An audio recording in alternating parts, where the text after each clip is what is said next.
नमस्कार दोस्तों, मैं राकेश कुमार स्वागत करता हूं आपको अपने चैनल इंदु विद्या पर। दोस्तों, आज इस वीडियो में हम लोग बिहार स्पेशल के बहुत ही महत्वपूर्ण क्वेश्चन देखने वाले हैं। तो इस वीडियो को आप लोग पूरा देखिएगा।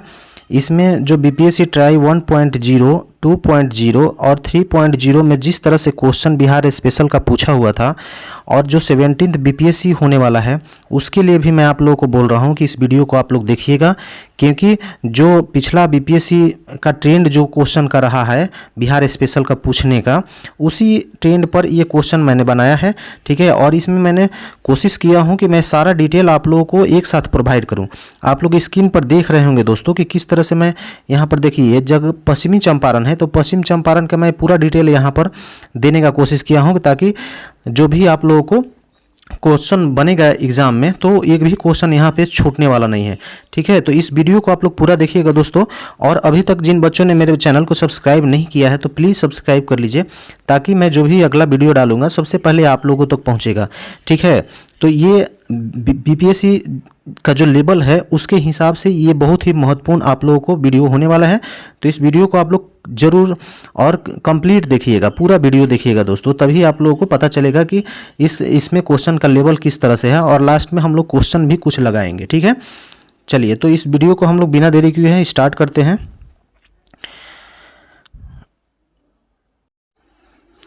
चलिए हम लोग यहाँ पर वीडियो को स्टार्टिंग से देखते हैं दोस्तों, ताकि हम लोगों को एक भी कन्फ्यूजन न रह जाए। होता यह है कि जैसे आप लोग कुछ क्वेश्चन तो जानते हैं, लेकिन फिर भी मैं इसमें यहाँ पे टाइप किया हूँ ताकि मतलब स्टार्टिंग से हम लोग वीडियो को देखते हैं। ठीक है, तो यहाँ पर पहला देखिए क्वेश्चन है कि बिहार में कुल जिलों की संख्या कितनी है। तो ये तो सारे बच्चों को मालूम होगा, लेकिन मैंने फिर भी टाइप किया है क्योंकि इसके पीछे कुछ रीज़न है। यहाँ पर पिछले बीपीएससी में पिछले बार पूछ दिया था कि बिहार में, उत्तरी बिहार में जिलों की संख्या कितनी है। तो बताइए, आप लोग तो जानते हैं कि बिहार में 38 जिला है, लेकिन आप ये नहीं जानते हैं कि उत्तर बिहार में कितना जिला है और दक्षिण बिहार में कितना जिला है। तो इसी के लिए मैं यहाँ पे टाइप किया हूँ। ठीक है, तो यहाँ पे टोटल 38 जिला है। 38 जिला में आपको 21 जिला जो है वो उत्तरी बिहार में पड़ता है और 17 जो जिला है वो दक्षिणी बिहार में पड़ता है। तो ये आप लोग ध्यान रखिएगा। ठीक है, चलिए नेक्स्ट क्वेश्चन में है कि बिहार का क्षेत्रफल के हिसाब से सबसे बड़ा जिला कौन सा है। अगर क्षेत्रफल की दृष्टि से हम लोग देखेंगे तो सबसे जो बड़ा जिला हो जाएगा वो पश्चिम चंपारण हो जाता है, और अगर सबसे छोटा जिला पूछेगा तो वो भी शिवहर हो जाता है। ये दोनों जिला एक ही उत्तरी बिहार में पड़ता है और एक साथ में है दोस्तों। ये मैप में अगर देखेंगे आप लोग तो एक साथ में ये दोनों जिला यहाँ पर देख लीजिए। देखिए ये वाला जो जिला है, आप लोगों को यहाँ पे इसको कलर नहीं किया हुआ है, ये जो जिला आप देख रहे हैं ये जिला कौन सा जिला है, शिवहर जिला।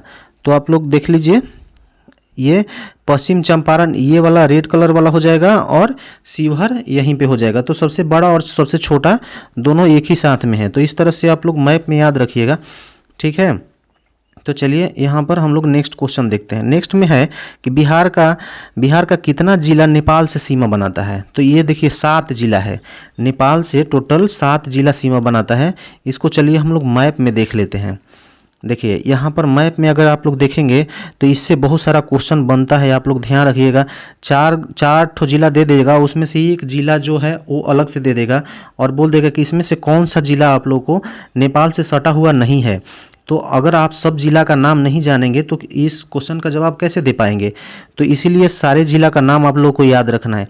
पहला जिला है देखिए पश्चिम चंपारण, दूसरा है आपको पूर्वी चंपारण, तीसरा है सीतामढ़ी, फिर है मधुबनी, यहाँ पर सुपौल है, अररिया है और किशनगंज है। ये 7 जिला जो है, सॉरी 8 नहीं 7 जिला जो है वो नेपाल से सीमा बनाता है, और 8 जिला जो आपका है यूपी से और 8 जिला झारखंड से। ठीक है, और 3 जिला जो है वो पश्चिम बंगाल से आपको सीमा बनाता है। ये भी आप लोग को ध्यान रखना है। ठीक है दोस्तों, तो चलिए हम लोग नेक्स्ट देखते हैं। यहाँ पे सारा जिला, मैं इसका पीडीएफ भी आप लोग को प्रोवाइड कर दूंगा।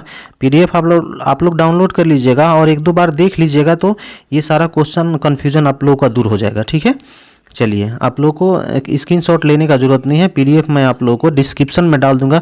बहुत सारे बच्चे यहाँ पे कमेंट में पूछते हैं कि सर पीडीएफ कहाँ मिलेगा। पीडीएफ आप लोग को डिस्क्रिप्शन में मिलेगा। ठीक है, वहीं पे मैं इसका लिंक दे दूंगा। चलिए नेक्स्ट क्वेश्चन है कि उत्तर प्रदेश के साथ बिहार का कितना जिला सीमा बनाता है। तो अभी आप लोगों को मैंने बताया कि उत्तर प्रदेश और जो झारखंड है ये दोनों के साथ 8 जिला जो है वो सीमा बनाता है। ठीक है, तो ये भी आप लोग ध्यान रखिएगा। नेक्स्ट क्वेश्चन है कि बिहार का सबसे पश्चिमी जिला कौन सा है। देखिए यहाँ पे सारा जिला में जो पश्चिमी है, पूर्व में है, वो सारा मैं यहाँ पे लिख दिया हूँ, आप लोग देख लीजिएगा। पश्चिमी जो जिला है वो कैमूर हो जाएगा। ठीक है, और पूर्वी जिला, यहाँ पर कितने बच्चे जो हैं वो पश्चिम चंपारण को एग्जाम में लगा करके आ जाते हैं, लेकिन वो गलत है। यहाँ पर जो सबसे पश्चिमी जिला जो है वो कैमूर है। सबसे पूर्वी अगर जिला पूछ देगा तो वो किशनगंज हो जाएगा। ठीक है, किशनगंज। और सबसे उत्तरी जिला ये जो है वो पश्चिम चंपारण है, और दक्षिणी जिला जो है वो गया है। ये चारों जिला आप लोग को ध्यान रखना है। ठीक है, यहीं से तो क्वेश्चन बनता है दोस्तों। कोई क्वेश्चन हार्ड नहीं रहता है, बस खाली एग्जाम में कंफ्यूज कर देता है, तो कन्फ्यूजन से बच्चे घबरा करके दूसरा आंसर लगा के आ जाते हैं। बहुत सारा ऑप्शन मिलता जुलता रहता है, इसलिए कन्फ्यूजन हो जाता है। अगर ये पूछ देगा कि गंगा किनारे बसे जिलों की संख्या कितनी है, तो यहाँ पे आप लोग थोड़ा सा करेक्ट कर लीजिएगा। यहाँ पर देखिए एक जिला जो है वो बेगूसराय है, बेगूसराय है, और एक जिला जो है खगड़िया। हाँ, यहाँ पे खगड़िया जो जिला है कभी कभी उसको ऑप्शन में नहीं देता है, तो ठीक है। ऐसे बीपीएससी ने 12 जिला को ही माना है, लेकिन एक्चुअल में अगर बुक में किसी बुक में आप लोग देखेंगे तो 13 जिला होता है। तो इसीलिए मैं यहाँ पे 12 जिला लेकर के आया हूँ, आप लोग देख लीजिएगा इस क्वेश्चन को। ठीक है, 12 जिला बीपीएससी ने अपना ये में बीपीएससी के हिसाब से 12 जिला वो कहता है कि गंगा किनारे है, लेकिन अगर खगड़िया में भी जा करके थोड़ा सा वहाँ पे टच करती है गंगा जी, तो अगर खगड़िया को हम लोग काउंट करेंगे तो 13 जिला हो जाएगा। ठीक है, तो ये आप लोग ध्यान रखिएगा। अगर यहाँ पर पूछ देता है कि गंगा नदी की कुल लंबाई कितनी है, तो ये 2525 किलोमीटर हो जाता है। ये भी आप लोग ध्यान रखिए, क्योंकि गंगा नदी से तो बहुत सारे एग्जाम में क्वेश्चन बनता ही है, तो इसका लंबाई पूछता है। अगर बिहार में पूछ देगा कि बिहार में गंगा जी की लंबाई कितनी है, तो 445 किलोमीटर हो जाएगा। ठीक है, ये भी आप लोग ध्यान रखिएगा। अच्छा, गंगा जी से और क्या क्वेश्चन पूछता है, तो गंगा जी के बारे में आप लोग जान लीजिए कि भारत की सबसे लंबी नदी है। जितने भी आप नदी देख रहे हैं, गोदावरी, कावेरी, कृष्णा, ब्रह्मपुत्रा, ये सारा नदी है। सिंधु नदी है, ब्रह्मपुत्रा नदी है। कितने बच्चे तो एग्जाम हॉल में ब्रह्मपुत्रा को लगा करके आ जाते हैं क्वेश्चन। ब्रह्मपुत्रा लंबी नदी है, लेकिन भारत में उसका बहाव कम है। वो नेपाल में ज़्यादातर क्षेत्र उसका बहता है, सॉरी नेपाल तिब्बत में। ठीक है, तो इस तरह से ब्रह्मपुत्रा को आप लोग लगा कर नहीं आइएगा। भारत की अगर पूछेगा कि भारत की सबसे लंबी नदी कौन सी है, तो वो गंगा नदी हो जाएगी। और बिहार की भी सबसे लंबी नदी यही है, गंगा नदी। क्योंकि आप लोग मैप पर देखे होंगे कि बिहार को गंगा नदी बीचों बीच इस तरह से डिवाइड करती हुई जाती है। यहाँ से देखिए ये बक्सर वाला क्षेत्र है, और बक्सर से यहाँ पे बिहार में प्रवेश करती है, और इस तरह से पटना होते हुए ये आप लोगों को ऐसे वो बंगाल की खाड़ी में जाकर के गिर जाती है। तो बिहार को 2 भागों में डिवाइड कर देती है, पहला उत्तरी बिहार और नीचे में दक्षिणी बिहार। ठीक है, और इसके सटा हुआ, इस तरह से जो सटा हुआ भाग है गंगा जी का जो कोर पे जो इलाका है इस तरह से, तो उसमें जैविक कॉरिडोर बनाया जा रहा है। क्योंकि ये मतलब खेती के दृष्टि से ये बहुत ही उपजाऊ क्षेत्र है, क्योंकि गंगा जी का जो इलाका है वहाँ पे एनी टाइम बाढ़ आते रहता है दोस्तों। तो क्या होता है कि जो ज़मीन है वो काफ़ी उपजाऊ हो जाता है, तो इसके चलते इधर जैविक कॉरिडोर बनाया जा रहा है। तो जैविक कॉरिडोर में पिछले बार बीपीएससी में पूछा था कि जैविक कॉरिडोर में जिलों की संख्या कितनी है। तो देखिए यहाँ पर आप लोग देख लीजिए, जैविक कॉरिडोर गंगा किनारे 13 जिलों में जैविक कॉरिडोर बनाया जा रहा है। ठीक है, तो इसको आप लोग ध्यान रखिएगा। टोटल इसमें 13 जिला शामिल हैं। ठीक है, चलिए ये हो गया आप लोगों का। अब नेक्स्ट हम लोग देखते हैं, बिहार को 2 भागों में डिवाइड करती है कौन नदी, ये गंगा नदी हो जाएगी। लेकिन ये गंगा नदी झारखंड के कुछ जिलों में प्रवेश करती है, झारखंड के कुछ ही हिस्सा में प्रवेश करती है गंगा नदी, लेकिन वो मात्र एक ही जिला है, साहेबगंज। तो साहेबगंज का पिछले बार में क्वेश्चन पूछा था कि झारखंड का वो कौन सा जिला है जिससे गंगा नदी होकर के और गुजरती है, तो वो साहेबगंज जिला हो जाएगा। ठीक है, तो ये भी आप लोग ध्यान रखिएगा। सारा मैं फैक्ट्स सोचा हूँ कि आप लोगों को एक साथ में दे दूँ। बिहार का कितना जिला पश्चिम बंगाल से सीमा बनाता है, ये बताइए। पश्चिम बंगाल से अगर पूछ देगा तो यहाँ से टोटल 3 जिला है। हाँ, 3 जिला। पहला हो जाएगा किशनगंज, दूसरा हो जाएगा पूर्णिया और कटिहार। ठीक है, तो ये आप लोग ध्यान रखिएगा। चलिए हम लोग नेक्स्ट क्वेश्चन देखते हैं। नेक्स्ट में है कि क्षेत्रफल के अनुसार बिहार का सबसे बड़ा जिला कौन सा है। तो ये देखिए, ये पश्चिम चंपारण हो जाएगा। क्षेत्रफल के हिसाब से अभी आप लोगों को मैंने बताया कि क्षेत्रफल के हिसाब से अगर पूछेगा तो ये पश्चिम चंपारण और शिवहर जो है सबसे छोटा जिला हो जाएगा। ठीक है, और दोनों एक ही साथ हैं। चंपारण की वहाँ पर एक पर्वत श्रेणी है, उसका नाम है सोमेश्वर श्रेणी। ठीक है, तो सोमेश्वर श्रेणी अगर पूछ देगा कि बिहार के किस जिले में स्थित है तो वो पश्चिम चंपारण है। ठीक है, तो इसका आंसर आप लोग पश्चिम चंपारण लगेगा। अभी मैं पश्चिम चंपारण के बारे में सारा डिटेल आप लोगों को बताने वाला हूँ। गंडक नदी को नेपाल में किस नाम से जाना जाता है बताइए। ये बीपीएससी में 2-3 बार से ये क्वेश्चन पूछता है। देखिए, अगर नाम पूछ देगा गंडक नदी का तो यहाँ पर 2-3 नाम है। ठीक है, यहाँ पर नेपाल में किस नाम से जाना जाता है तो वो नारायणी नदी वहाँ पर कहा जाता है इसको। ठीक है, लेकिन इसका और भी नाम है, नारायणी नदी, सप्त गंडकी, काली गंडकी, सालीग्रामी और सदानीरा। यहाँ पर सालीग्रामी कर लीजिएगा, एक मिनट, यहाँ पे सालीग्रामी हो जाएगा, साली गंडकी नहीं होगा, ग्रामी। ठीक है, इसमें अनेकों प्रकार के पत्थर पाए जाते हैं दोस्तों। सालीग्राम जो है, सालीग्राम पत्थर, ये बहुत ही महत्वपूर्ण पत्थर होता है, वो पाया जाता है इस नदी में, इसीलिए इसको सालीग्रामी नदी कहा जाता है। और सदानीरा भी इसको कहा जाता है। सदानीरा क्यों कहा जाता है? क्योंकि इसमें सालों भर पानी बहते रहता है, क्योंकि ये हिमालय से निकलती है। तो हिमालय से बहने वाली नदियाँ आप लोग जानते हैं कि सालों भर उसमें पानी रहता है। जैसे गंगा नदी हो गया, इसमें सालों भर पानी रहता है। ठीक है, तो इस तरह से आप लोग ध्यान रखिएगा। चलिए हम लोग पश्चिम चंपारण के बारे में थोड़ा सा हम लोग डिटेल देख लेते हैं। ठीक है, यहाँ पर पश्चिम चंपारण से थोड़ा सा डिटेल देख लेते हैं कि क्या क्या पश्चिम चंपारण से क्वेश्चन पूछता है। यहाँ पे पहला क्वेश्चन पूछता है कि देखिए, बिहार का एकमात्र टाइगर रिजर्व, बिहार में एक ही टाइगर रिजर्व है और वो भी है कहाँ पर? पश्चिम चंपारण में। ठीक है, उसका नाम है वाल्मीकि टाइगर रिजर्व। बिहार का एकमात्र टाइगर रिजर्व। बिहार का सबसे उत्तरी जिला अगर पूछ देगा तो वो पश्चिम चंपारण हो जाएगा। अभी मैंने आप लोगों को बताया यहाँ पर एक मरचा धान होता है, मरचा धान। ठीक है, उस मरचा धान को अभी फ़िलहाल में जीआई टैग दिया गया है, जीआई टैग यहाँ पे दिया गया है। ठीक है, तो ये भी आप लोग ध्यान रखिएगा। चलिए, गन्ना की खेती अगर पूछेगा, जो गन्ना होता है, उस गन्ना की खेती बिहार में सबसे ज़्यादा अगर कहीं पे होता है तो वो है पश्चिम चंपारण। गन्ना की खेती में अग्रणी जिला अगर पूछेगा तो वो बिहार हो जाएगा। लेकिन यही धान और चावल में अगर पूछेगा, या धान पूछेगा या गेहूं पूछेगा तो उसमें रोहतास हो जाएगा। ठीक है, तो आप लोग ध्यान रखिए। अगर प्रति हेक्टेयर सबसे ज़्यादा उत्पादन पूछेगा कि धान या चावल का सबसे ज़्यादा उत्पादकता में कौन सा जिला आगे है तो वो हो जाएगा पश्चिम चंपारण। लेकिन ज़्यादातर जो है वो कहाँ से होता है? वो रोहतास से होता है। तो ये भी आप लोग ध्यान रखिएगा। यहाँ पे एक जनजाति पाई जाती है। पिछला बार में जो प्रधानमंत्री जी हैं तो वो अपना मन की बात जो कह रहे थे, तो उसमें उनका एक प्रोग्राम आता है, आप लोग देखे होंगे, मन की बात। तो उसमें थारू जनजाति का जिक्र किए थे प्रधानमंत्री के द्वारा ही। और अगले साल 68वीं बीपीएससी हो रहा था या 67वीं, तो उस एग्ज़ाम में थारू जनजाति के बारे में क्वेश्चन पूछ दिया था। ये थारू जनजाति बिहार के पश्चिम चंपारण इलाकों में पाया जाता है। एक्चुअल में ये उत्तर प्रदेश में भी कुछ पाया जाता है, और मुख्य रूप से ये नेपाल में थारू जनजाति पाया जाता है दोस्तों। तो नेपाल में पाया जाता है, तो नेपाल से ये सटा ही हुआ है।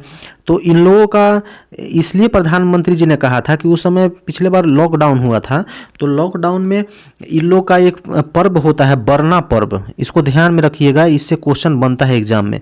बरना पर्व, बरना पर्व में क्या होता है कि थारू जनजाति प्रकृति की सेवा के लिए, प्रकृति को बचाने के लिए 60 घंटों का लॉकडाउन ये लोग घोषित करते हैं। ग्रीन लॉकडाउन उसको कहा जाता है। 60 घंटों का ग्रीन लॉकडाउन ये लोग लगाते हैं। उसमें ये पेड़ का एक भी तिनका को नहीं तोड़ते हैं। ठीक है, मतलब पूरी तरह से ग्रीन लॉकडाउन ये लोग लगाते हैं। ठीक है, तो उसी लिए प्रधानमंत्री ने लॉकडाउन के समय में इनका जिक्र किया था और अगले ही एग्ज़ाम में इसका क्वेश्चन बना दिया था। तो यहाँ पे ध्यान रखिएगा, थारू जनजाति अगर पूछेगा कि कहाँ पर पाया जाता है तो वो हो जाएगा। और ये थारू जनजाति का एक और विशेषता है कि ये दीपावली का जो पर्व हम लोग मनाते हैं, जिसे हम लोग लाइट फेस्टिवल ऑफ लाइट कहा जाता है उसको, तो उस फेस्टिवल को ये लोग शोक के रूप में मनाते हैं। शोक के रूप में उस दिन ये लोग अपने पूर्वजों को याद करते हैं, इसीलिए शोक दिवस के रूप में ये लोग मनाते हैं उस दिन। ठीक है, देखिए दोस्तों, कहा जाता है कि भगवान बुद्ध जो थे वो थारू जनजाति से ही बिलोंग करते थे। ठीक है, किसी किसी बुक में ये चीज़ दिया हुआ है, तो आप लोग ध्यान रखिएगा। थारू जनजाति से भगवान बुद्ध को, लेकिन बाद में कहा जाता है कि ये पंडित के घर में जन्म लिए थे, लेकिन बुक में मैं एनसीईआरटी बुक में आप लोगों को दिखा दूंगा। ठीक है, इस चीज़ को लिखा हुआ है कि भगवान बुद्ध थारू जनजाति के से बिलोंग करते थे। ठीक है, तो ये भी ध्यान रखिएगा। अगर हो सकता है क्वेश्चन बने तो हम लोग को तो पढ़ना है। ठीक है, चलिए यहाँ पर पश्चिम चंपारण से एक और क्वेश्चन बनने की आशंका रहती है कि ये जो मुख्यमंत्री का जो समाधान यात्रा निकला था, आप लोग को मालूम है ना कि समाधान यात्रा मुख्यमंत्री जी ने निकाला था, वो पश्चिम चंपारण से ही समाधान यात्रा की शुरुआत किए थे। ठीक है, तो ये भी आप लोग ध्यान रखिएगा, समाधान यात्रा पश्चिम चंपारण से। ठीक है, पश्चिम चंपारण के भैंसा लोटन एक जगह है, उस भैंसा लोटन जगह पर एक गंडक जो नदी आ रही है, उस गंडक नदी पर एक बैराज बनाया गया है। ठीक है, मान लीजिए कि यहाँ से एक नदी यहाँ से इस तरह से एक नदी आ रही है, तो उस नदी पे यहाँ पे एक बैराज बनाया हुआ है, और उसी बैराज में एक पूरब की ओर और एक पश्चिम की ओर बहता है, इसमें नहर निकाला गया है। तो इस पूर्वी नहर जो है, इसको पूर्वी त्रिवेणी नहर कहा जाता है। ठीक है, और पश्चिम में भी एक नहर निकलता है, उसको पश्चिमी त्रिवेणी नहर कहा जाता है। तो इसको ध्यान रखिएगा आप लोग। अगर पूछ देगा कि त्रिवेणी नहर कहाँ है, तो वो पश्चिम चंपारण में ही हो जाएगा। ठीक है, ये भी आप लोग ध्यान रखिएगा। चलिए, इतना सारा फैक्ट्स आप लोगों को मिला। हाँ, नेक्स्ट अगर पूछेगा कि क्षेत्रफल के अनुसार बिहार का सबसे छोटा जिला पूछेगा, तो ये कौन सा जिला हो जाएगा? शिवहर। अभी आप लोगों को तो ये चीज़ मैं बता दिया हूँ। ठीक है, चलिए नेक्स्ट क्वेश्चन देखते हैं कि सबसे ज़्यादा जनसंख्या घनत्व वाला अगर जिला पूछेगा, तो सबसे ज़्यादा जनसंख्या घनत्व किसका है? तो वो भी ये है, सबसे कम जनसंख्या है शिवहर में, लेकिन सबसे ज़्यादा जनसंख्या घनत्व है शिवहर में ही, ये ध्यान रखिएगा। और बिहार में शिवहर का एक और खासियत है कि इसमें यहाँ पर एसटी की जनसंख्या बहुत ही कम पाया जाता है। बिहार में सबसे ज़्यादा एसटी की जनसंख्या कहाँ पर कम पाया जाता है? तो वो शिवहर में। ठीक है, तो ये आप लोग ध्यान रखिएगा।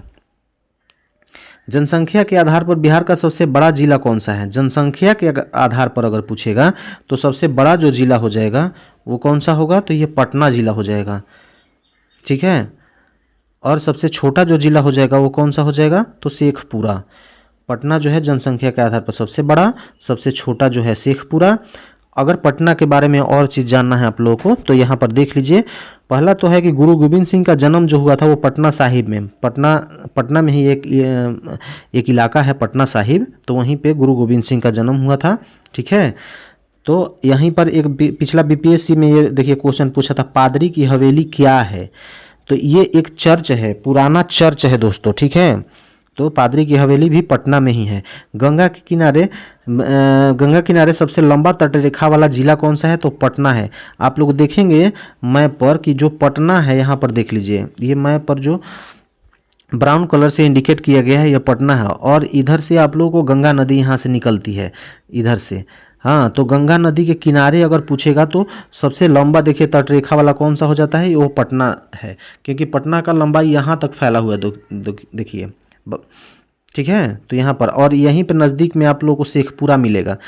ठीक है, तो शेखपुरा की जनसंख्या जो है वो काफ़ी कम है, और पटना की जनसंख्या जो है वो काफ़ी अधिक है।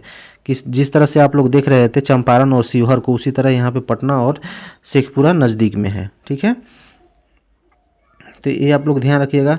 यहाँ पे पादरी की हवेली आप लोग देख लिया, गंगा किनारे बसे हुए देख लिए। पुनपुन नदी के बारे में क्वेश्चन पूछता है कि पुनपुन नदी पटना में गंगा जी में जाकर के मिल जाती है, वो जगह का नाम कौन सा है? तो फतुहा जो है, फतुहा में जाकर के गंगा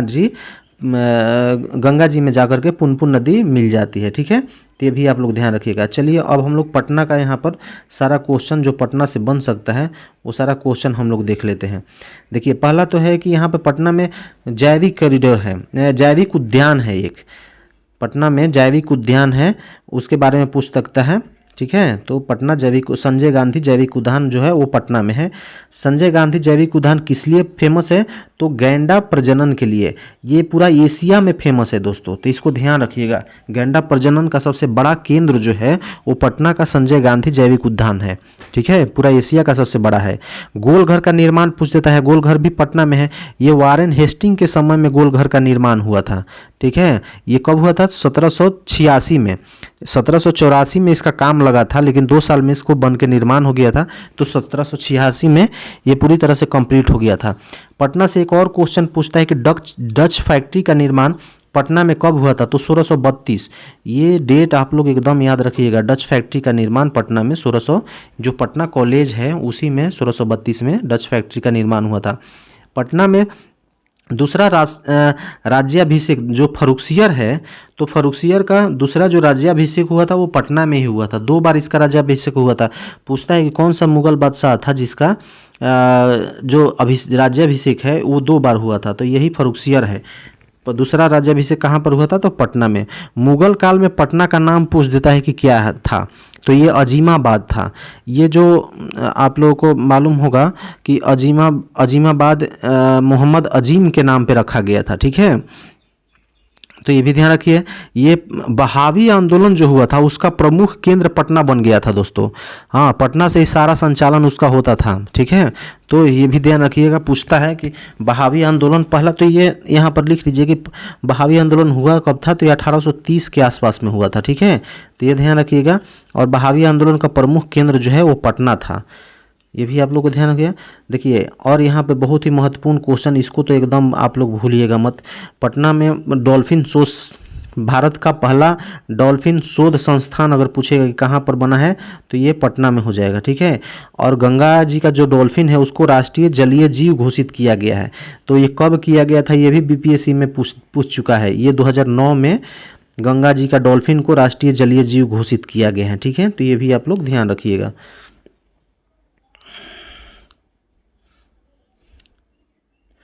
ठीक है दोस्तों, चलिए अब यहाँ से नेक्स्ट क्वेश्चन है कि आपको पूछता है कि बिहार से झारखंड को कब अलग किया गया था? तो ये वाला तो आप लोग भूलिएगा मत। ये बार बार मैं किसी न किसी वीडियो में आप लोग को बता देता हूँ। ये 15 नवंबर 2000 को झारखंड को बिहार से अलग कर दिया गया था, ठीक है। 15 नवंबर को क्यों खास हो जाता है? क्योंकि इसी दिन झारखंड का स्थापना दिवस मनाया जाता है। पहला तो ये हो जाएगा। दूसरा हो जाएगा कि 15 नवंबर को बिरसा मुंडा जी का जन्म है। इस बार तो बिरसा मुंडा जी का जन्म तिथि पूछ दिया था। 15 नवंबर 1875 को इनका जो जन्म हुआ था, कब हुआ था? 1875 को।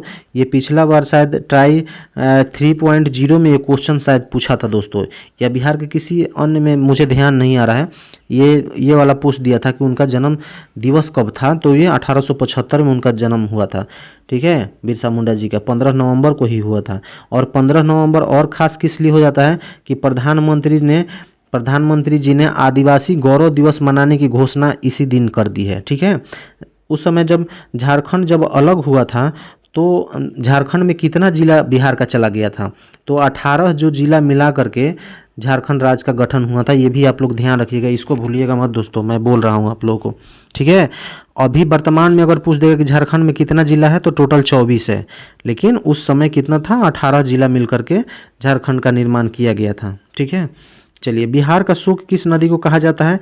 तो ये देखिए कोसी नदी है। ये तो क्वेश्चन बार बार पूछता है, ये बहुत सारे लड़कों को ध्यान में भी होगा। कोसी नदी कहाँ से निकलती है? तो नेपाल में एक जगह है गोसाई धाम, वहाँ से कोसी नदी निकलती है। और गंगा जी में कहाँ जा कर के मिलती है ये भी पूछ देता है। तो कुरुसेला जगह जो है वहीं पे जा कर के ये गंगा जी में जाकर के मिल जाती है, कुरुसेला में, ठीक है। ये भी क्वेश्चन पूछा हुआ है। यह मार्ग बदलने के लिए प्रसिद्ध है। ये कोसी नदी मार्ग बदलने के प्रसिद्ध है, इसीलिए तो बिहार का शुक कहा जाता है। ये अपना पता चलेगा कि इस साल इधर से बह रही है तो दूसरे साल दूसरे इलाका से बह रही है। तो पहले इधर बाढ़ आता था, अब उधर बाढ़ आने लगा, मतलब सारे इलाका को ये ध्वस्त कर देती है, इसीलिए इसको बिहार का शुक कहा जाता है, ठीक है। तो ये भी आप लोग ध्यान रखिएगा। गंगा नदी के किनारे उत्तर बिहार। अच्छा, एक क्वेश्चन देखिए बीपीएससी में ये भी पूछा हुआ था, इसीलिए मैं यहाँ पे टाइप किया हूँ। जो गंगा नदी बहती है दोस्तों, यहाँ पे थोड़ा सा मैप पे आप लोगों को बता देता हूँ। देखिए यहाँ पर, हाँ, ये गंगा नदी जो बहती है तो इसके जो इधर जो उपजाऊ वाला इलाका जो पड़ता है, इधर कुछ कुछ इलाका में पानी बस जाता है, क्योंकि गंगा जी बहते रहती हैं तो उसके इलाके में जो नज़दीक वाला जो इलाका है उसमें पानी भरा रहता है, तो उसको चौर कहा जाता है। कहाँ पर? उत्तर बिहार में। लेकिन वही क्षेत्र को दक्षिण बिहार में टाल कहा जाता है। तो यही टाल वाला क्वेश्चन बीपीएससी में पूछा था। तो इसको ध्यान रखिएगा आप लोग। उस साइड में चौर कहा जाएगा और इधर में टाल कहा जाएगा। दियारा क्षेत्र भी आप लोगों को मालूम हैगा कि दियारा क्षेत्र भी इसी को कहा जाता है, ठीक है। तो ये भी आप लोग ध्यान रखिए। दियारा क्षेत्र मतलब हो गया कि आपको जो पुरानी जलोढ़ मिट्टी है उसको दियारा क्षेत्र कहा जाता है, ठीक है। तो आप लोग ध्यान रखिएगा इस चीज़ को।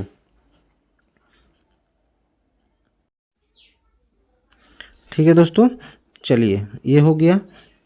अब हम लोग नेक्स्ट देखते हैं। यहाँ पर नेक्स्ट क्वेश्चन है कि दुर्गावती जलप्रपात किस जिला में स्थित है। तो देखिए दुर्गावती वाला क्वेश्चन ये हमेशा किसी न किसी एग्जाम में पूछते रहता है बिहार से रिलेटेड। तो दुर्गावती वाला यहाँ पे कैमूर और रोहतास दोनों दे देता है, लेकिन बीपीएससी ने देखिए ये जो दुर्गावती जो जलप्रपात है इसका कुछ हिस्सा जो है वो रोहतास में पड़ जाता है और कुछ हिस्सा कैमूर में पड़ जाता है, लेकिन मेनली ये रोहतास में बहती है। तो बीपीएससी ने पिछले बार क्वेश्चन पूछा था तो इसमें रोहतास को बताया है कि ये रोहतास में बहती है, ठीक है। दुर्गावती जलप्रपात जो है वो मेनली रोहतास में है, ठीक है। तो आप लोग रोहतास को ही यहाँ पर आंसर लगाइएगा अगर क्वेश्चन आ गया तो, ठीक है। किसी किसी बुक में आप लोगों को कैमूर भी मिलेगा क्योंकि कुछ अंश इसका कैमूर में भी बहता है, ठीक है। तो ये आप लोग ध्यान रखिएगा। चूना पत्थर अगर पूछ देगा कि चूना पत्थर किस इलाका में पाया जाता है, तो बिहार के रोहतास तथा कैमूर ये दोनों इलाका में चूना पत्थर पाया जाता है, ठीक है। क्योंकि रोहतास और कैमूर में क्या होता है तो विंध्याचल क्रम की चट्टानें पाई जाती है, उसी विंध्याचल क्रम की चट्टानों में चूना पत्थर पाया जाता है, ठीक है। और रोहतास एक चीज़ यहाँ पर मैं लिखना भूल गया हूँ, इसको नोट कर लीजिएगा। पाइराइट्स के उत्पादन में रोहतास जो है पाइराइट, ये नोट कर लीजिए, पाइराइट के उत्पादन में रोहतास जो है वो एकमात्र जो जिला है यहाँ पे पाइराइट पाया जाता है, ठीक है। और ये रोहतास कहाँ पर है, बिहार में। तो इस तरह से बिहार जो है वो भारत का एकमात्र राज्य हो जाता है जहाँ पे पाइराइट पाया जाता है दोस्तों। तो ये भी आप लोग ध्यान रखिएगा। अगर भारत में पूछेगा तो बिहार हो जाएगा, और अगर बिहार में पूछ देगा तो ये रोहतास में होता है, पाया जाता है, ठीक है। तो ये भी आप लोग ध्यान रखिएगा, ठीक है। यहाँ पे देखिए पिछला बार में बीपीएससी में क्वेश्चन पूछा था तेलहर जलप्रपात के बारे में। तो ये तेलहर जलप्रपात कहाँ पे है, तो ये कैमूर में है, ठीक है। कैमूर में और कौन कौन सा जलप्रपात है, तो करकट है, सुअरा है, तेलहर है और सुखलदरी है। ये 4 गो वहाँ पे जलप्रपात मशहूर है। तो इसको आप लोग इसका देख लीजिएगा, ठीक है। चलिए अब हम लोग रोहतास में क्या क्या है वो चीज़ देख लेते हैं। कौन कौन सा जलप्रपात रोहतास में पाया जाता है। तो देखिए रोहतास में अगर पूछेगा तो रकीम कुंड, ओखारिन और देवदारी, मंझार कुंड और धुआं कुंड और दुर्गावती। ये इसीलिए दुर्गावती ये VVI है, इसको देख लीजिएगा। इसके बाद एक मंझार कुंड के बारे में भी क्वेश्चन पूछता है, तो मंझार कुंड वाला देख लीजिएगा आप लोग, लेकिन मैंने सारा यहाँ पे लिख दिया हूँ, ठीक है। अगर देखिए ककोलत तो बहुत ही फेमस है, ये ककोलत वाला हमेशा पूछता है, नवादा में पड़ता है, इधर में नवादा है, आपको नवादा में ककोलत जलप्रपात पड़ता है, ठीक है। तो ये भी आप लोग देख लीजिएगा। रोहतास का अगर मैप पे आप लोग देखेंगे तो देखिए जो रेड कलर वाला है यही रोहतास है, ठीक है। चलिए ये हो गया।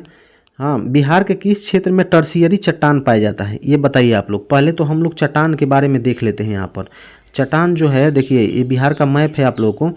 तो ये देखिए हिमालय का, देखिए यहाँ पे कुछ रीजन है जहाँ पर कुछ चट्टानें, अलग तरह की चट्टानें पाई जाती है, और इतना बड़ा क्षेत्र में एक तरह के चट्टान पाया जाता है ये वाला क्षेत्र में, ठीक है। इसको भी देखेंगे हम लोग। और यहाँ पर देखिए कैमूर और रोहतास पड़ता है, यहाँ पर कुछ चट्टानें पाई जाती है। ये चट्टानें कुछ अलग तरह की चट्टानें हैं, मतलब कि 4 तरह की चट्टानें बिहार में पाई जाती है। उसको हम लोग ध्यान लेते हैं क्योंकि देखिए एक ना एक क्वेश्चन इससे पूछता है। हाँ, और बीपीएससी के लिए तो ये महत्वपूर्ण है, जो 17th बीपीएससी होने वाला है उसके लिए तो ये बहुत ही महत्वपूर्ण है। तो आप लोग देख लीजिए, अगर टर्शियरी चट्टान कहेगा तो टर्शियरी चट्टान जो है वो पश्चिम चंपारण में पड़ता है, ठीक है। यहाँ पर ये हिमालय का जो शिवालिक श्रेणी है उसी का कुछ भाग का आता है, इसलिए टर्शियरी चट्टान यहाँ पर पाया जाता है।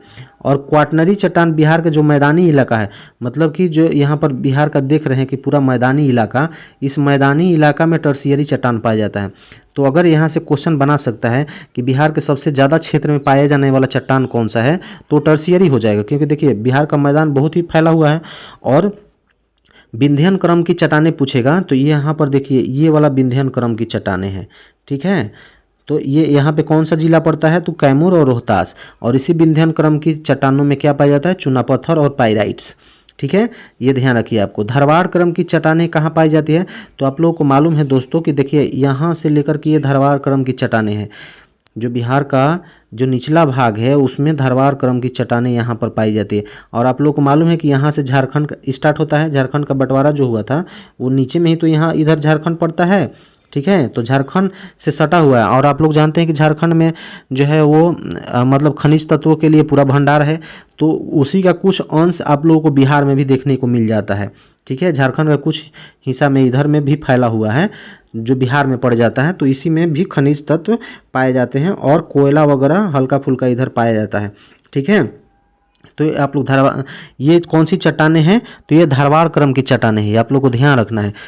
ठीक है, अगर यहाँ पर पूछ देगा कि जो यति के हिसाब से आप लोगों को मतलब समय के हिसाब से कौन सा चट्टान पुराना है, कौन सा नवीनतम चट्टान है, तो अगर इस तरह का क्वेश्चन पूछता है तो देखिए सबसे इसमें पुराना जो हो जाएगा ये धारवाड़ क्रम की चट्टानें हो जाएगा, पुराना सबसे है। उसके बाद विंध्यन क्रम की चट्टानें आती है और उसके बाद ये टर्शियरी चट्टान आता है।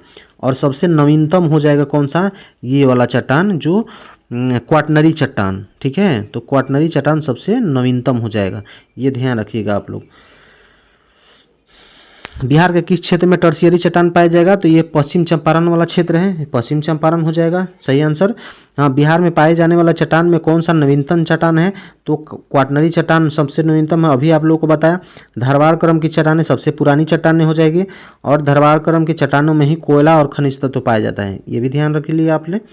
ठीक है, चलिए अब यहाँ पर हम लोग देखेंगे बिहार प्रांत का कुछ इतिहास का क्वेश्चन हम लोग देखेंगे बिहार से रिलेटेड। ठीक है, तो यहाँ पर देखिए बिहार प्रांत का गठन की मांग सबसे पहले किसने किया था, ये बताना है आपको।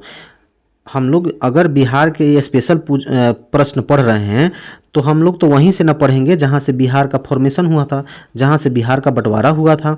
तो ये तो पहले बंगाल का क्षेत्र था, तो बंगाल से जब इसको बांट करके बिहार बनाया गया तो वहीं से तो बिहार स्पेशल स्टार्ट होगा दोस्तों। तो चलिए हम लोग बिहार स्पेशल से यहाँ पर बिहार प्रांत का गठन देख लेते हैं। देखिए मैं किस तरह से आप लोगों को सारा चीज़ ला दिया हूँ यहाँ पर। पहला तो है कि बिहार प्रांत का गठन किसके द्वारा और कब किया गया था, मतलब कि इसका मांग कब उठा था। तो उस समय आप लोग को मालूम है कि 1912 में जाकर के बिहार का अलग प्रांत बना था, बंगाल से इसको अलग प्रांत बना दिया गया था। तो जब बिहार का अलग प्रांत बना था तो इसका मांग बहुत पहले से उठ रहा था, 1906 से ही। 1906 में पहला जो है बिहारी छात्र सम्मेलन का गठन हो गया था। देखिए बिहार उस टाइम में बिहार नहीं था, ये बंगाल का पार्ट था, लेकिन उसका नाम दिया गया संगठन का बिहारी छात्र सम्मेलन। तो बिहारी छात्र सम्मेलन का पहले तो पूछ देता है कि इसका गठन किया किसने था, तो ये डॉक्टर राजेंद्र प्रसाद ने किया था 1906 में ही।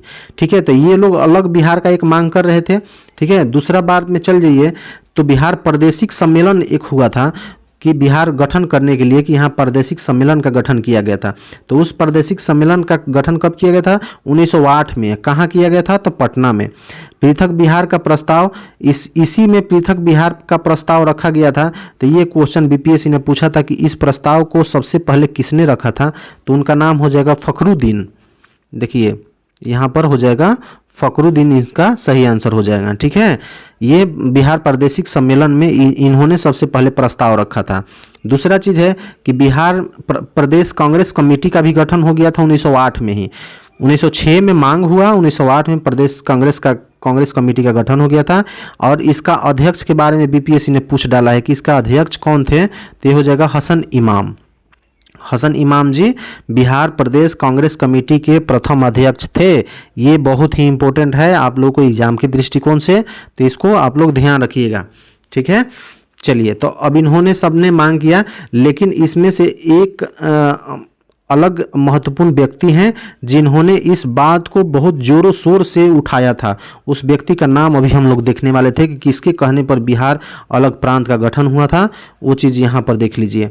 बिहार प्रांत का गठन का मांग सबसे पहले किसने किया था, तो ये दो व्यक्ति थे दोस्तों। पहला थे सच्चिदानंद सिन्हा, दूसरा थे महेश नारायण। तो इसका आंसर हो जाएगा उपयुक्त में से दोनों। ठीक है, ये दोनों सही है क्योंकि इन्होंने सबसे पहले 1906 में ही मांग किया था और जोर शोर से मांग किया था। इन्होंने मांग करते समय क्या किया था कि एक न्यूज़पेपर का भी प्रकाशन किया था, उसका नाम था, देखिए आगे हम लोग देख लेंगे, यहाँ पे शायद टाइप करना मैं भूल गया हूँ दोस्तों। तो उस न्यूज़पेपर का नाम आप लोग ध्यान रखिए, क्या था कि the separation of Bihar and partition of Bengal. ठीक है, ये पीडीएफ मैं आप लोग को इस चीज़ को दे दूंगा, आप लोग पीडीएफ डाउनलोड कर लीजिएगा, उसमें ये चीज़ आप लोग को मिल जाएगा। यहाँ पे मैं टाइप करना भूल गया हूँ दोस्तों। ठीक है, तो इस न्यूज़पेपर को इन्होंने निकाला था, the separation of Bihar and the partition of Bengal, इस नाम से न्यूज़पेपर निकाला था। ये न्यूज़पेपर बीपीएससी के द्वारा पूछा जा चुका है। ठीक है, तो इसको ध्यान में रखिएगा आप लोग। यहाँ पर देख लीजिए, बिहारी छात्र सम्मेलन का गठन 1906 में किसने किया था? तो इसका सही आंसर हो जाएगा राजेंद्र प्रसाद जी ने। ठीक है, राजेंद्र प्रसाद जी ने। नेक्स्ट क्वेश्चन चलिए हम लोग देख लेते हैं। नेक्स्ट क्वेश्चन है कि बिहार प्रादेशिक सम्मेलन में पहली बार पृथक बिहार का प्रस्ताव किसने रखा था? अभी आप लोग को मैंने बताया था, आप लोग बता दीजिए। मोहम्मद फखरुद्दीन ने। ठीक है, मोहम्मद फखरुद्दीन ने इसका प्रस्ताव रखा था। नेक्स्ट क्वेश्चन है कि बिहार प्रादेशिक सम्मेलन 1908 का आयोजन कहाँ हुआ था? तो अभी आप लोगों को मैंने बताया कि ये पटना में आयोजन हुआ था इसका। ठीक है, और इसकी अध्यक्षता सबसे पहले किसने किया था? तो हसन इमाम जी ने किया था। यहाँ पर देख लीजिए, बिहार के बारे में मैं सारा फैक्ट्स यहाँ पर दे दिया हूँ। देखिए, बिहार को अलग प्रांत का दर्जा कब दिया गया था? तो 1 अप्रैल 1912 को। ठीक है, 1 अप्रैल 1912 को, लेकिन बिहार दिवस मनाया जाता है 22 मार्च को, क्योंकि ये 22 मार्च को घोषणा हुआ था दोस्तों कि बिहार को अलग प्रांत बनाया जाएगा। 22 मार्च को घोषणा हुआ था, इसीलिए 22 मार्च को ही बिहार दिवस मनाया जाता है। और 1 अप्रैल 1912 से वहाँ पे कार्य स्टार्ट हो गया था। अगर ये पूछ देगा कि बिहार से उड़ीसा को कब अलग किया गया था, तो ये 1936 में किया गया था। ये भी आप लोग ध्यान रखिएगा। अच्छा, बिहार के समाचार पत्र से बहुत सारा क्वेश्चन एग्जाम में बनता है बीपीएससी में, इसीलिए मैं ये सारा चीज़ यहाँ आप लोगों को यहाँ पे ला दिया हूँ, ये भी आप लोग देख लीजिएगा। बिहार समाचार पत्र से आप लोगों को क्वेश्चन अगर पूछता है तो पहले तो ये पूछता है कि पहला समाचार पत्र कौन था। हाँ, दूसरा समाचार पत्र के बारे में तो नहीं पूछता है, पहला ही अभी तक पूछा है। लेकिन यहाँ पर देख लीजिए, बिहार का पहला समाचार पत्र कौन सा है? तो बिहार हेराल्ड हो जाएगा। लेकिन ये नाम से ही आप लोगों को पता चल रहा है कि बिहार हेराल्ड इंग्लिश समाचार पत्र है। ठीक है, और ये कहाँ से प्रकाशित होता था? तो ये कोलकाता से प्रकाशित होता था, कोलकाता से। ठीक है, ये आप लोग ध्यान रखिएगा। बिहार में हेराल्ड किसने प्रकाशन शुरू किया था इसका? तो गुरु प्रसाद सेन के द्वारा। और ये क्वेश्चन आप लोग पता होगा, ये बीपीएससी में पूछा है कि बिहार हेराल्ड समाचार पत्र के प्रकाशक कौन थे? तो गुरु प्रसाद सेन। ठीक है, बिहार का पहला अगर पूछेगा कि हिंदी समाचार पत्र कौन था, वो तो इंग्लिश वाला हो गया, हिंदी वाला पूछेगा तो ये बिहार बंधु हो जाएगा दोस्तों। ठीक है, बिहार बंधु बिहार का प्रथम हिंदी समाचार पत्र था, लेकिन ये भी कलकत्ता से ही प्रकाशित होता था। ठीक है, तो ये भी क्वेश्चन बन सकता है कि बिहार का वैसा समाचार पत्र जो बिहार से प्रकाशित हो। तो पटना से एक प्रकाशित होता था सर्वहितैषी, तो इसको ध्यान रखिएगा। बिहार का पहला समाचार पत्र जो पटना से प्रकाशित होता था वो था सर्वहितैषी, इसको ध्यान में रखिएगा आप लोग। और बिहार का प्रथम उर्दू वाला भी ये भी क्वेश्चन पूछ चुका है। और नरुल अनवर ये बिहार का प्रथम उर्दू समाचार पत्र है। बिहार का समाचार पत्र जिसने अलग प्रांत की मांग की, अभी आप लोगों को मैंने बताया था कि एक समाचार पत्र ऐसा भी था जो बिहार अलग प्रांत का गठन की मांग जोरों शोर से उठाया था, वो था द बिहारी समाचार पत्र ने बिहार की मांग को बहुत जोरों शोर से अपने में प्रकाशन किया था। ठीक है, तो ये भी आप लोग ध्यान रखिएगा। चलिए, बिहार के प्रथम अगर शिक्षा मंत्री पूछेगा तो ये कौन हो जाएगा? सर गणेश दत्त। यहाँ पे स्पेलिंग जो है थोड़ा सा मिस्टेक हुआ शिक्षा का, यहाँ पे ऐसे कर लीजिएगा, शिक्षा मंत्री। ठीक है, तो ये सर कौन थे? Sir Ganesh Dutt. Bihar student conference की स्थापना 1906 में हुआ था। और बिहार छात्र सम्मेलन, ये दोनों अलग अलग चीज़ हैं। बिहार छात्र सम्मेलन और बिहार स्टूडेंट कॉन्फ्रेंस की स्थापना किसने किया था? तो श्री कृष्ण सिंह ने। और बिहार छात्र सम्मेलन की स्थापना किसने किया था? तो डॉक्टर राजेंद्र प्रसाद ने। ये भी आप लोग ध्यान रखिए। ठीक है, चलिए, ये हो गया आप लोगों को। बिहार प्रादेशिक सम्मेलन 1908 का आयोजन कहाँ हुआ था? तो पटना में, इसका भी बता दिया मैंने आप लोग को। चंपारण नील विद्रोह किस गाँव से शुरू हुआ था? ये बताइए, इस क्वेश्चन का आंसर आप लोग। चंपारण नील विद्रोह का शुरुआत जो हुआ था ये कहाँ से हुआ था? तो जोकतिया गांव से इसको स्टार्ट किया गया था। लेकिन यहाँ पर एक और क्वेश्चन पूछ देता है कि राजकुमार शुक्ल, आप लोग को मालूम है ना राजकुमार शुक्ल के बारे में, राजकुमार शुक्ल का गांव का नाम क्या था? तो ये था क्या था दोस्तों, ये तो जोकतिया हो गया, और कोई भैरवी नाम से गांव था दोस्तों इनका। अच्छा, मैं थोड़ा सा दिमाग में नहीं आ रहा है, मैं इस चीज़ को बता दूंगा, और नहीं तो आप लोग इसका कमेंट बॉक्स में इसका जवाब दीजिए, ठीक है। चलिए नेक्स्ट क्वेश्चन है कि बिहार होम रूल की स्थापना, बिहार में होम रूल की अध्यक्षता किसके अध्यक्षता में इसकी स्थापना हुआ था? तो ये हो जाएगा इसका सही आंसर मजहरुल हक, ठीक है। इसका सही जवाब हो जाएगा मजहरुल हक। तो चलिए दोस्तों आज के वीडियो में इतना ही। नेक्स्ट वीडियो आएगा उसका आप लोग इंतज़ार कीजिए, ठीक है। तो थैंक यू दोस्तों।